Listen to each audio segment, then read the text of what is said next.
Jeder hat Probleme mit Personal, auch die Gastronomie hat das. Leihpersonal könnte eine Option sein. Wie das aussieht, schauen wir uns jetzt an.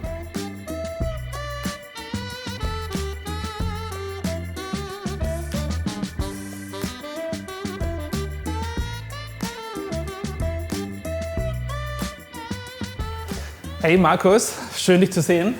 Christian, herzlich willkommen, schön, dass du da bist. Vielen Dank für deine Zeit heute. Wir wollten heute mal mit dir sprechen darüber, mit Leihpersonal in der Gastronomie zum Erfolg, wie man damit umgeht, wie du das erfolgreich auch machst. Sehr gerne, sehr gerne. Magst du uns mal dein Reich zeigen? Bitte, komm mit rein, bitte. Sag mal, du hast ja auch die Methode gewählt, dass ihr sehr stark mit Leihpersonal zusammenarbeitet. Wie sieht das bei euch aus? Habt ihr das eigene Personal trotzdem oder habt ihr trotzdem noch eigenes Personal? Ja, klar, auf jeden Fall. Also wir haben eine Stammmannschaft von circa 20 Leuten, die wir im Stammmannschaft haben, sowohl Vollzeitangestellte, Teilzeitangestellte, auch geringfügig Beschäftigte, wo wir mit spielen, anders wird es gar nicht gehen. Und trotzdem sind wir sehr stark auf Leihpersonal angewiesen, weil unser Geschäft sehr volatil ist. Sowohl in den Monaten von Zahl der Veranstaltungen als auch in Größe der Veranstaltungen.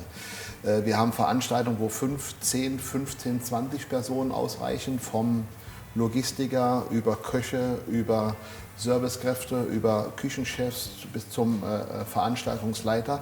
Wir haben auch Veranstaltungen, wo wir 50, 70, manchmal sogar bei unserer größten Veranstaltung bis zu 200 Personen am Tag im Einsatz haben. Und das vorzuhalten als Eigenpersonal ist schlichtweg unmöglich. Also zusammenfassend Leihpersonal, Event, Catering, eigentlich super, großartiges Plus, gute Hilfe. À la carte Geschäft dann wahrscheinlich schwieriger, oder? Ja, selbst bei uns ist das schon nicht einfach, weil wir haben natürlich auch unsere Abläufe, wir haben unsere Standard, wir haben eine sehr hohe Qualitätsanforderung, sowohl ans Produkt in die Küche als auch an uns selbst und auch an die Anforderungen des Personals. Und das manchmal in kurzen Zeiten zu briefen, deshalb ist so ein Briefing immer ganz, ganz wichtig. Wir haben auch eine Briefing-Mappe, wo wir ganz klar die Leute briefen, auf was wir wichtig und Wert legen. Und ich glaube, im à la carte Geschäft, im gehobenen à la carte Geschäft ist das sehr, sehr schwierig. Das Publikum merken den Unterschied bei Peter, Paul und Anna, wenn die vom Leihpersonal kommen, zwischen den internen Leuten? Sind die gleich gedresst? Ja, immer eine Einheit bei uns, gleich gekleidet, gleiches Briefing. One Team. Und One Team. Und es ist immer von unserem Team einer dabei, der dann für die anderen Leiharbeiter der ansprechbar ist. Aber ist auch Sicherheit für beide, für dich als Unternehmer, auch für die Mitarbeiter? Unbedingt, oder? Unbedingt. Der Mitarbeiter hat sofort in seiner Nähe, also der Leiharbeiter hat sofort in kürzester Umgebung einen perfekten Ansprechpartner, dem er die Fragen stellen kann und sagt mal, du, wie wollt Markus oder manchmal Herr Herbig das auch haben, dann kann er ihm sofort Auskunft geben. So Christian, jetzt habe ich aber genug hier in der Bar erzählt. Kommt der spannende Teil? Kommt der spannende Teil. Ich würde dir auch gerne noch mal unseren Hauptsaal zeigen oder das Restaurant zeigen. Darf ich dich mitnehmen? Sehr gerne. Bitte. Großartig. Ja, ich gehe mal vor. Sehr beeindruckend, ne? Tolles Licht, schöne Bilder. Sieht großartig aus. Ja, glaube ich, ganz gut gelungen. Man kann sich sehr wohlfühlen. Ganz gelungen, perfekt. Also wirklich, man fühlt sich sehr wohl. Also sehr, sehr beeindruckend.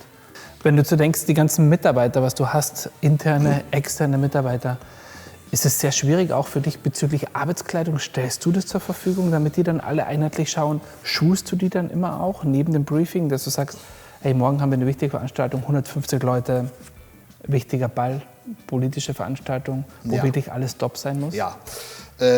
Wie das auch in Restaurantstandard ist oder mit der Menüfolge, haben wir natürlich auch Leiharbeiter in verschiedenen Kategorien.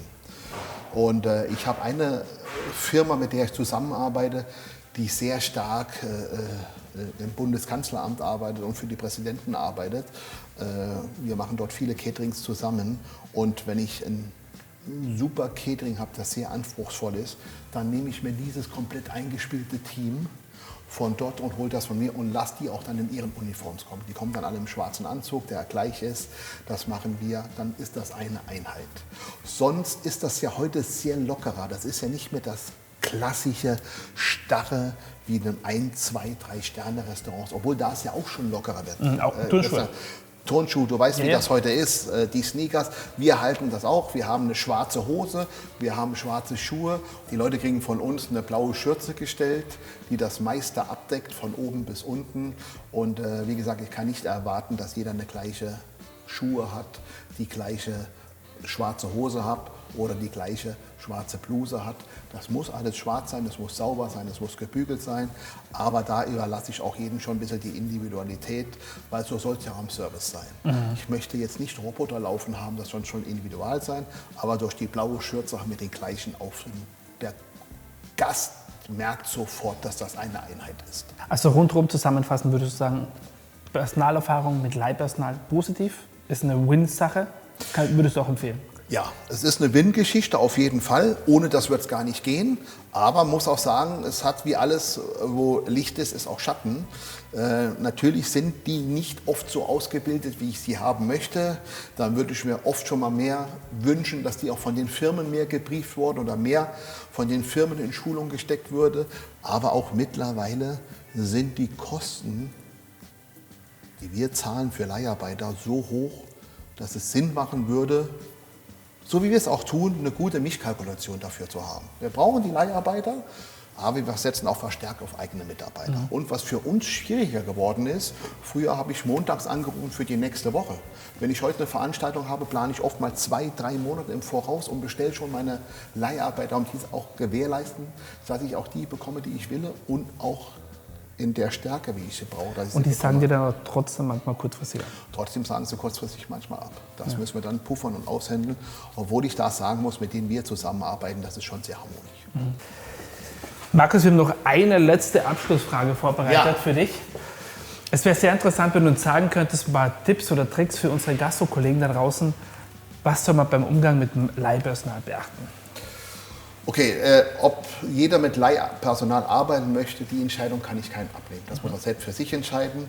Ich sehe es sehr positiv. Ich kann nur sagen, man soll sich die Leute wirklich anschauen vorher, soll sie mit Namen buchen. Und es ist sehr wichtig, die Leute gleich ins Team zu integrieren, sie positiv zu behandeln, sie nicht als ich bin jetzt mal einen Tag da und helfe denen, als irgendwelche minderwertigen Arbeitskräfte zu sehen, man soll sie wirklich integrieren, herzlich aufnehmen, das kann ich nur sagen von meiner Erfahrung. Und dann kann man mit Leihpersonal wirklich durchaus planen und gut mit umgehen. Großartig. Markus, vielen, vielen Dank, dass du heute mit dabei warst. Danke für deine Zeit, es war großartig, tolle Einblicke bezüglich dem Thema auch Leihpersonal, wie man in der Gastronomie auch erfolgreich sein kann damit. Ja? Klar. Schön, dass ihr auch mit dabei wart. Bleibt dran, abonniert unseren Kanal und bis bald. Ciao. Tschüss.